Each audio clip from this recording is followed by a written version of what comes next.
Hey kids, and welcome to the show. Today I'm going to be talking to you guys about fear. Fear driving your decisions, fear of debt, fear of failure, and those things crippling you. So today, first thing I'm going to talk about is my beautiful Rita Hope. If you guys are checking out my channel just to check up on her, she is doing good, she is stable, and that is why I'm recording. So we will be posting things for her on our Caring Bridge and probably eventually on our website, blessedfatherhood.com. So, what do I mention Rita? Rita's my daughter. She is at Children's Hospital receiving heart care. And we are now staying in a hotel for the next probably about a month. And I had to move my studio over, which is why you see nothing back here. I am set up and squared away in a basically hotel room. So I will be doing the show from here, and this is kind of going to be it for a little while until we figure out what's going on. So the updates will just be at the beginning of these videos, and then we'll continue on as usual. So today I am going to talk about my little beautiful daughter. She was born, and the same day, while a nurse was giving her a bath, happened to check her heart rate, heard something a little weird, called the nurse practitioner. Next thing we know, she is at another hospital, having had her first helicopter ride.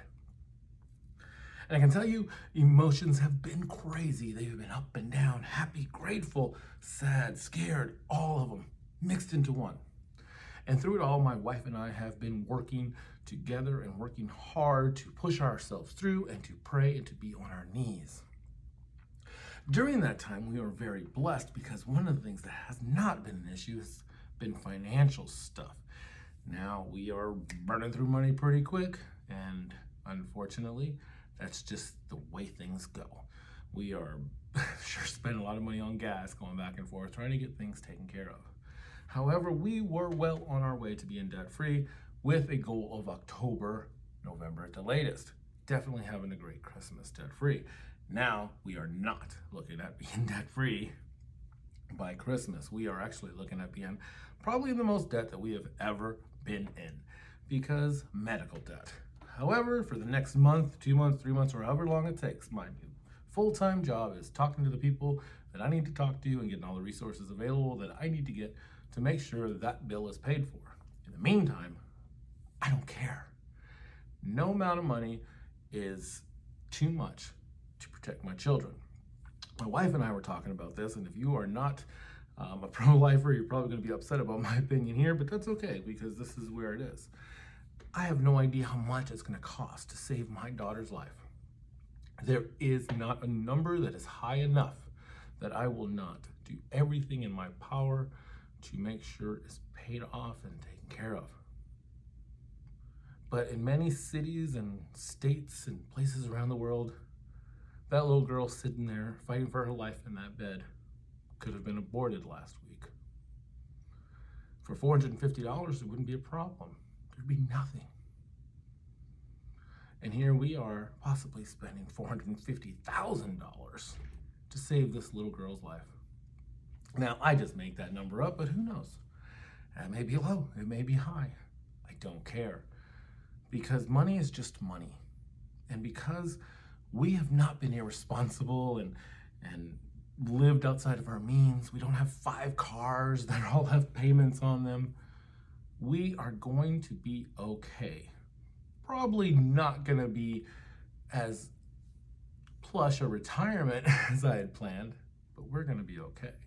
And the reason we're going to be okay is not only because we've worked really hard and we've saved and we've diversified and we've tried to not have debt. We also have an amazing support group. Our church is looking after us. Our friends are looking after us. This hotel room has been provided to us by a friend of ours because they know how important it is for us to be debt-free. And the wonderful thing is we can pay them back either monetarily or we can pay it forward. And that's what we intend to do.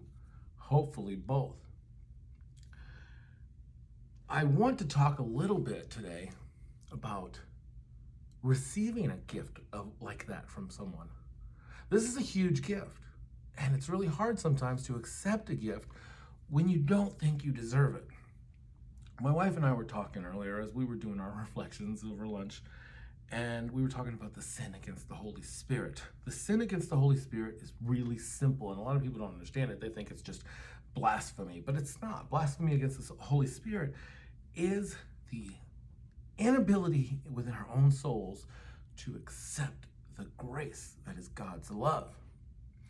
Now, some people say it is to attribute to Satan what is actually of God, but that's the same thing. What we do when we're talking about the sin against the Holy Spirit is our inability to be loved. And sometimes it's hard for us to be loved. But recognize that to be Christ-like, we have to be willing to be loved. God didn't come down in the boom and a fire and all this stuff. He came down as a man. He humbled himself to be a baby. A baby. My daughter sits in this little crib that was probably bigger than the manger he was set in. And she has all these tubes. And she is weak. And Jesus was weak. He was an infant. He became man.